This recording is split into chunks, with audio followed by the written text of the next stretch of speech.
This is Dabu7 covering this story here once again for those that missed it. Now, the reason I'm doing this video is because a lot of what we do on the Underground World News Live is not shared with the rest of the world. And people are not understanding that when we do live streams, they're not sharing them in other countries. If we try to set those live streams as the main video on our channel for people to see when they come, it will tell us, be careful, the video you're selecting is not going to be shown worldwide. That's the censorship that we are dealing with, ladies and gentlemen. So all these live shows that we do and all the talk that goes on in them, if there's very important stuff in there, I got to make sure that I cover it and get it out in its own video like this here with this story so that people do get the information and that it is being seen across the globe. Now, we talked about a lot more than just this topic last night, obviously, and you can catch more of that Underground World News session from last night here on my channel. But one of the key things in that was the fact that we were talking about this new state of matter. And I think it's important that people start to try to wrap their head around this, because where we go from here has everything to do with the foundation that they're setting into motion right now. And I'm talking beyond your fundamental understanding of reality when it comes to 3D, in this 3D world we live in. I've talked about CERN, talking about collapsing the fourth dimension into this one, and all this other stuff that they talked about. Now we have what they say is an impossible state of matter being heralded as the world's first time crystal. It has been created in a laboratory 5 years after the existence of these, and pay attention here, after the existence of these fourth dimension atoms. Now you're going to have to start to wrap your head around this to be able to go from here. We're not talking about 3D now. We are talking about 4D.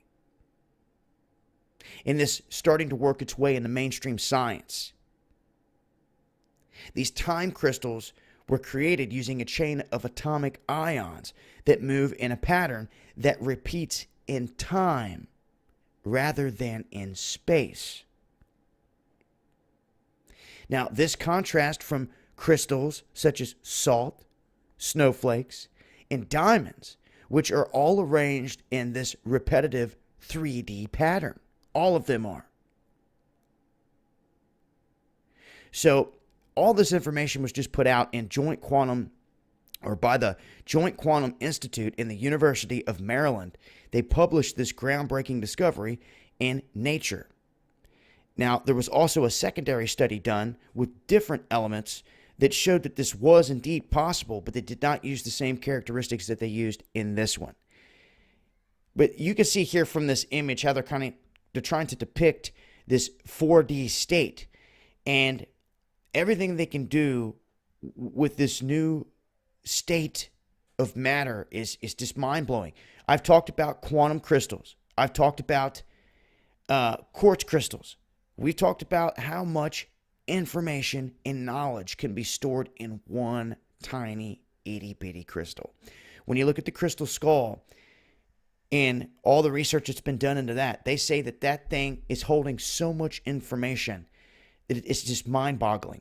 And to come to find out, the fact that you could store massive amounts of information inside of these crystals changes the game. And it's changed how different things function, the battery power to certain things, everything charged with these quartz crystals. But now we're going beyond quartz crystal. We're going beyond the normal substances that you've seen talked about in science before. We're talking about a new state of matter. All the tests, everything that they come up with from here is going to be interesting to see, and how they utilize this in terms of energy, power, and everything else. But it's a good read. They're going to continue to make findings and add to this, but this is kind of like the foundation of 4D here. Starting with the first atom, you need to realize this and see this and understand how it's operating, how it's working, if you want to understand any of the other information they're going to be dropping from here in correlation with this. But it's a good read and interesting, to say the least. I'll leave a link. It's been Dabu7.